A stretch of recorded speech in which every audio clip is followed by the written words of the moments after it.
Hello dear students, welcome to Concept Point. Today I am going to discuss a question which were asked in the 2014 board exam. Question paper code 30/11. क्या दिया गया है? If a line is drawn parallel to one side of a triangle to intersect the other two side in distinct point. मतलब एक triangle है, ठीक है। उस ट्रायंगल की अगर मैं बात करूँ, सबसे पहले तो एक ट्रायंगल मैं बनाता हूँ। तो एक ट्रायंगल दिया गया है, एक्चुअली में एक ट्रायंगल दिया गया था, ठीक है।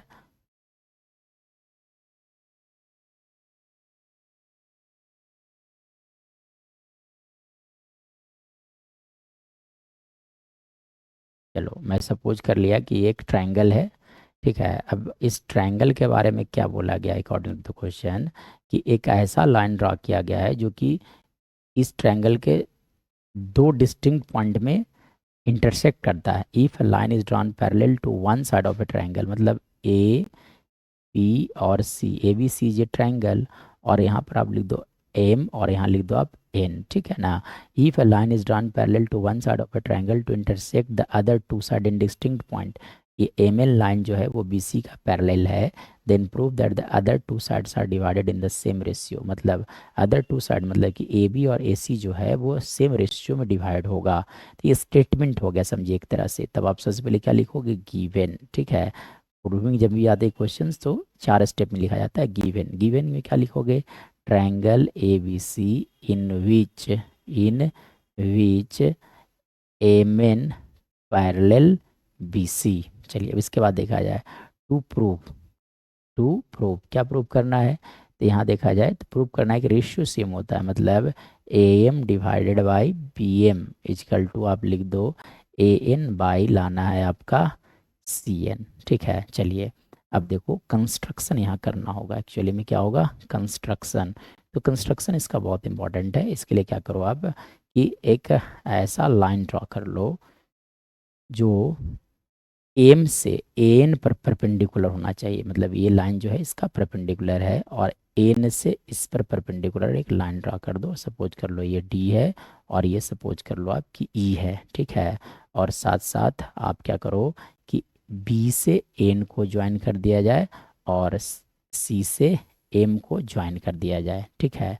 चलिए अब आप क्या करोगे? तो कंस्ट्रक्शन में क्या हो गया कि एम ई, एक्चुअली में क्या लिखोगे आप? एम ई, ठीक है, लिखना चाहिए M E perpendicular A N, और N D perpendicular A M. N D perpendicular A M is drawn, and B N and C M are joint, and C M are joint. इतना करोगे आप construction में। अब चलिए आ जाइए proof की ओर चलते हैं, यानी कि सेल्स थ्योरम का स्टेटमेंट है। चलिए अब देखिए तो कैसे प्रूफ आप करोगे। देखिए क्या लाना है? A M by B M. तो A M by B M, तो ए एम निकालने के लिए क्या करोगे आप? एरिया को डिवाइड किया जाए। मतलब एरिया ऑफ ट्रायंगल अमन, मतलब ए एम एन लिख दो, this is triangle A M N, divided by area of triangle B M N कर लो, मतलब area of triangle B M N, दोनों को डिवाइड कर दिया जाए। तो डिवाइड जब करोगे तो ए एम एन का area divided by area of triangle B M N, और किसी भी ट्रायंगल का एरिया फाइंड आउट किया जाता है। फॉर्मूला होता है 1/2 into base into height. A B C अगर एरिया ट्रायंगल है तो हाइट, हाइट मतलब क्या होता है? परपेंडिकुलर लाइन को हम लोग बोलते हैं height. This is the height and this is the base, ठीक है। यानी कि ए इसका अमन का एरिया 1/2 इंटू बेस, बेस इस पर ले लो ए एम। क्यों ऐसा? इसलिए क्योंकि इस ट्रायंगल इस तरह से, और यहाँ से इसके ऊपर हाइट ड्रॉप किया गया है, और ये एन था और ये डी है, और यह आपका ए है, एम है, एन है। तो यानी कि 1/2 बेस कौन हो गया आपका? A M. 1/2 into base into height, और हाइट कौन हो जाएगा आपका? D N. So we can write here as D N divided by 1/2 into base. तो देखो जब एक ऑब्ट्यूज एंगल ट्रायंगल होता है तो उसका हाइट जो होता है वो ट्रायंगल के बाहर होता है। We know that the height of a obtuse angle triangle is outside the triangle, मतलब अल्टीट्यूड इसका बाहर होता है। कहने का मतलब इस तरह का ट्रायंगल अगर बन जाता है तो इसका अल्टीट्यूड बाहर होता है, ठीक है। तो आप देखो यहाँ से बी एम एन है तो इसका कौन सा अल्टीट्यूड होगा? डी एन हो जाएगा।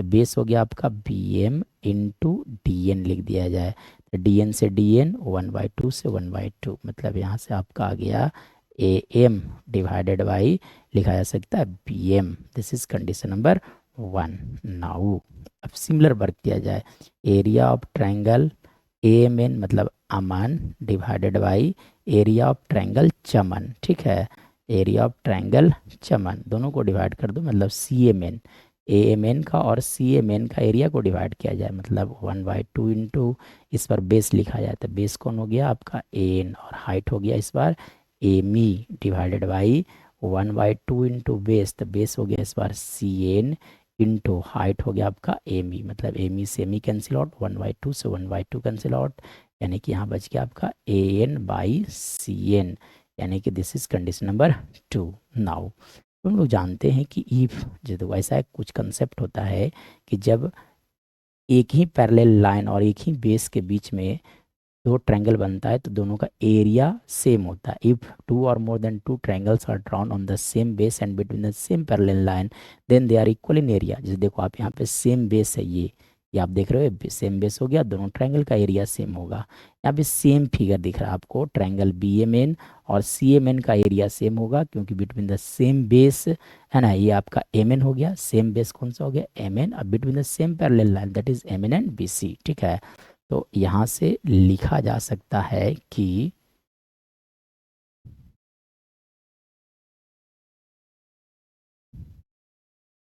चलिए, यानी कि यहाँ से कहा जा सकता है कि एरिया ऑफ ट्रायंगल,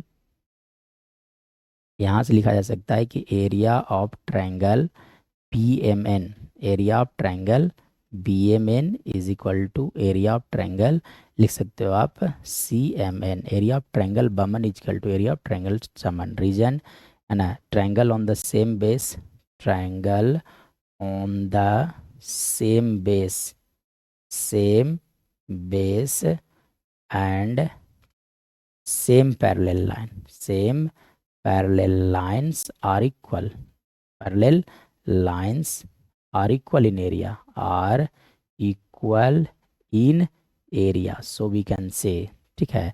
मतलब अगर मैं दोनों को, अगर यहाँ पर देखा जाए दोनों का एल एच एस वाला टर्म देखो ए एम एन दोनों में है और दोनों का डिनोमिनेटर भी सेम सेम है, यानी कि यहाँ से कन्फर्मली कहा जा सकता है कि area of triangle A M N divided by area of triangle Boman, दोनों का एरिया इज इक्वल टू लिखे जा सकते हैं area of triangle A M N divided by area of triangle C M N, ठीक है, सी एम एन, ठीक है। मतलब आप लिख सकते हो यहाँ से कि A M by B M is equal to लिख सकते हो आप यहाँ से A N by C N, ठीक है।